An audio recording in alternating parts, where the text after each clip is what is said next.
الحمد للہ رب العالمین والصلاة والسلام علی رسولہ الکریم وعلی آلہ واصحابہ اجمعین الی یوم الدین۔ محترم سامعین، قرآن اور انسان کے موضوع پر چند قابل توجہ باتیں آپ کے سامنے رکھنی ہیں۔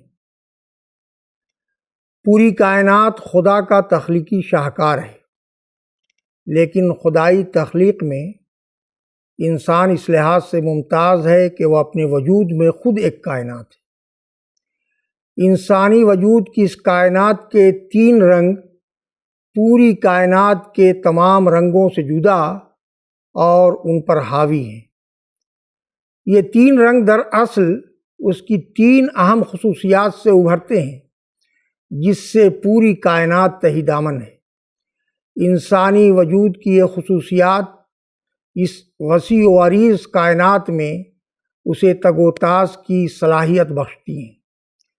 کائنات میں کار فرما قوانین کی مرحلہ بہ مرحلہ دریافت اسے تسخیر کائنات کی سرگرمیوں میں مشغول رکھتی ہے، لیکن انسانی حوالے سے یہ کائنات لامحدود نظر آتی ہے۔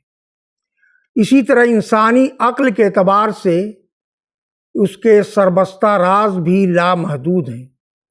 انسانی عقل جیسے جیسے ان رازوں کی گرہ کشائی کرتی جائے گی، اس پر رب کائنات کی نشانیاں کھلتی جائیں گی۔ کیونکہ عقل کی بھی ایک حد ہے، اس لیے بہت کچھ جان لینے کی صلاحیت کے باوجود اس کی رہنمائی کے لیے ماورائے عقل حقائق سے باخبر علیم و خبیر ہستی کی دستگیری لازم ہے۔ انسانی وجود کے تین رنگ ہیں کیا؟ انسانی وجود کا پہلا رنگ اس کی خود مختاری ہے۔ وہ جو ارادہ کرنا چاہے آزاد ہے، اس کے ارادے پر کوئی بندش نہیں، لیکن کائنات خود مختار نہیں۔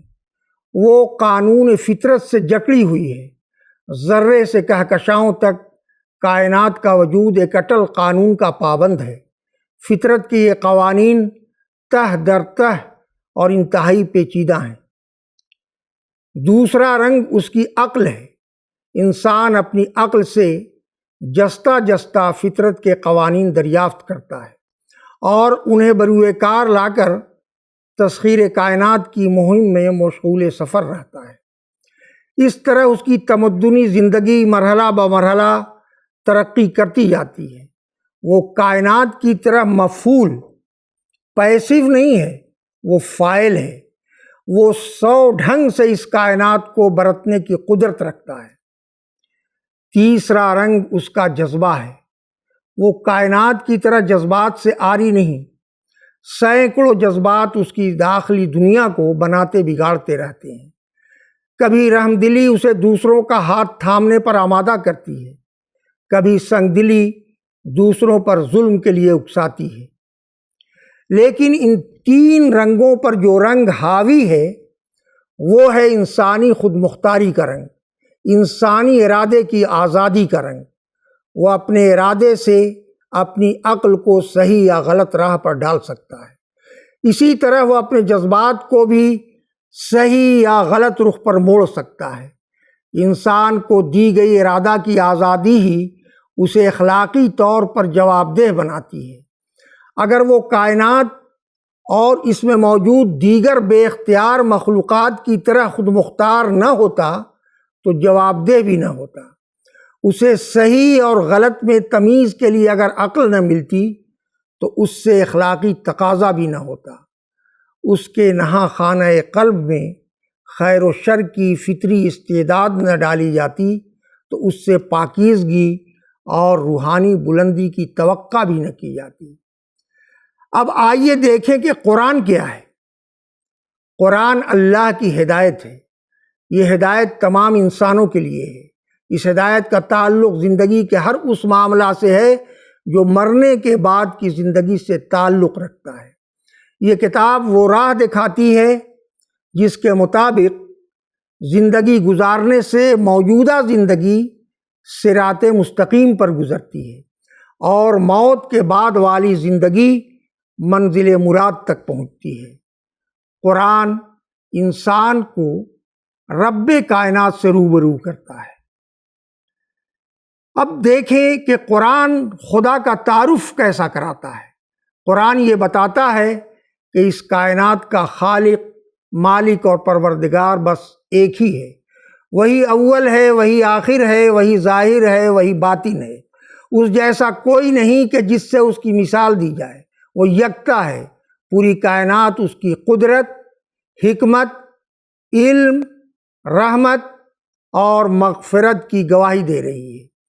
کچھ بھی نہ تھا اور اس نے کہا ہو جا، اور یہ کائنات وجود میں آ گئی۔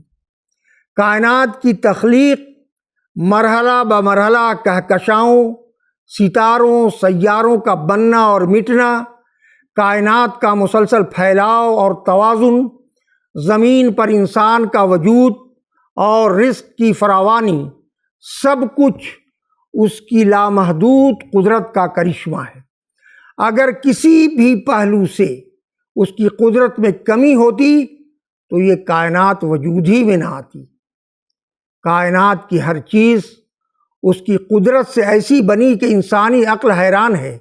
ہر چیز کے پیچھے چھپی حکمتیں بے شمار ہیں۔ انسانی عقل جس قدر غور کرتی ہے، نت نئی حکمتیں دریافت ہوتی جاتی ہیں۔ قوانین فطرت کی دریافت مزید حکمتوں کی تلاش میں انسان کو سرگرداں کر دیتی ہے۔ جس نے یہ کائنات بنائی ہے، اس کی حکمت لامحدود ہے۔ انسان جس قدر حکمتوں کی تلاش میں آگے بڑھتا جائے گا، کائنات کی معنویت آشکار ہوتی جائے گی۔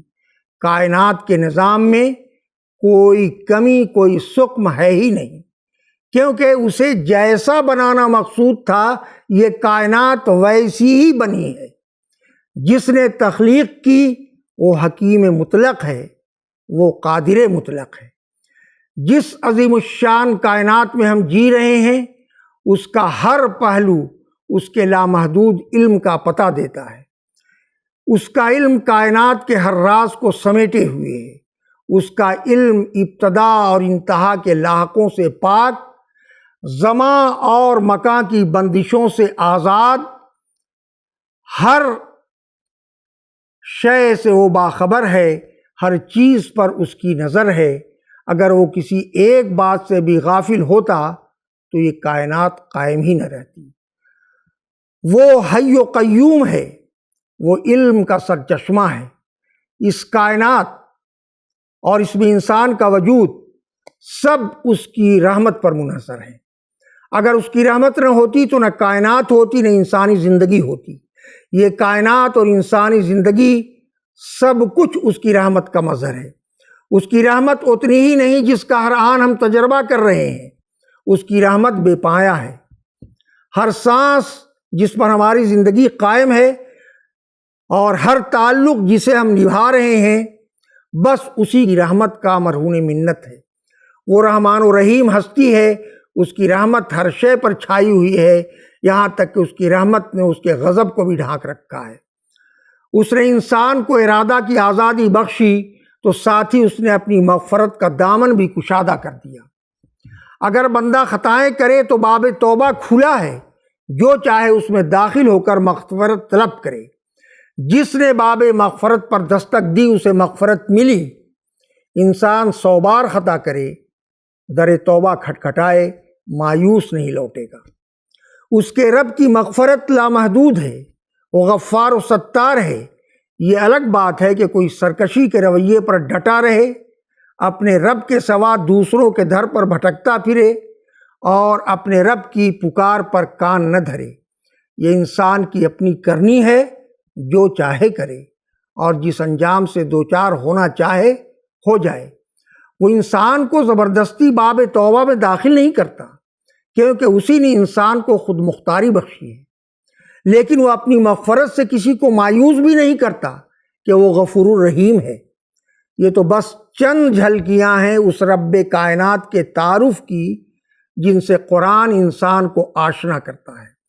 ساتھ ہی قرآن بتاتا ہے کہ ہر خوبی، ہر اچھی صفت کامل و اکمل طور پر بس اسی ہستی میں پائی جاتی ہے تاکہ انسان اس کی ذات و صفات و اختیارات کی لامحدودیت کا کچھ تو اندازہ کر سکے اور اس کے آگے سربسجود ہو جائے۔ قرآن انسان پر یہ واضح کرتا ہے کہ اگر یہ کائنات تمہارے لیے بنائی گئی ہے، اگر ہر آن تم کو نعمتیں مل رہی ہیں، اگر تمہاری زندگی کا ہر سامان مہیا کر دیا گیا ہے، تو اپنی آزادی کا غلط استعمال مت کرو اور اپنی مرضی کو اپنے رب کی مرضی کے مطابق ڈھالنے کی کوشش کرتے رہو۔ یہ دنیا تمہاری امتحان گاہ ہے جہاں ہر پرچہ تمہیں اپنے فکر و عمل سے بھرنا ہے، لیکن یہ نہ بھولو کہ اس امتحان کا نتیجہ بھی نکلنا ہے۔ کامیابی اور ناکامی تو تمہارے ہاتھ میں نہیں، لیکن کامیابی اور ناکامی کی کوشش کرنے میں تم آزاد ہو۔ اس طرح قرآن انسانی زندگی کی سرگرمیوں کو اخروی نتائج کے ساتھ ایک وحدت میں پرو دیتا ہے۔ انسانی زندگی کی معنویت اسی وحدت کے شعور میں پنہا ہے۔ اگر یہ شعور زندہ نہ رہے تو زندگی کی ساری بھاگ دوڑ بے ہنگم، لا یعنی اور زندگی کا ہر لمحہ مہمل بن جاتا ہے۔ حضرات، قرآن آب حیات ہے۔ انسان نہ صرف جسم ہے، نہ صرف عقل ہے، نہ صرف روح ہے۔ انسان ان سب کا مجموعہ ہے۔ انسانی وجود کے تینوں پہلو اپنی بقا اور نشو و نما کے لیے رزق کے محتاج ہیں۔ اللہ ہی تعالیٰ رازق ہے۔ جسم کی بقا اور نشو و نما کے لیے اس نے اس زمین پر رزق فراواں مہیا کیا، جن سے انسان اپنی آخری سانس تک استفادہ کرتا ہے۔ اللہ تعالیٰ نے انسانی عقل کو صحیح رخ پر غور و فکر کرنے کے لیے اپنی ہدایت نازل فرمائی، ہر قوم میں، ہر زمانے میں، اور قرآن کی شکل میں قیامت تک کے لیے اپنی مکمل ہدایت محفوظ فرما دی۔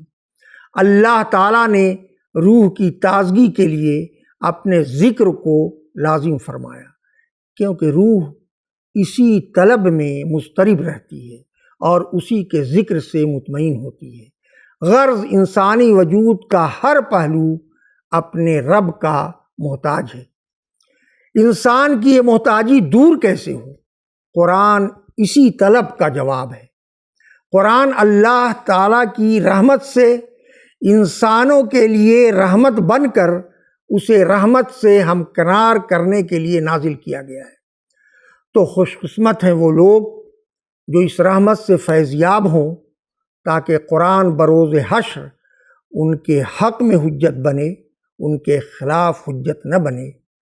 وآخر دعوانا ان الحمد للہ رب العالمین۔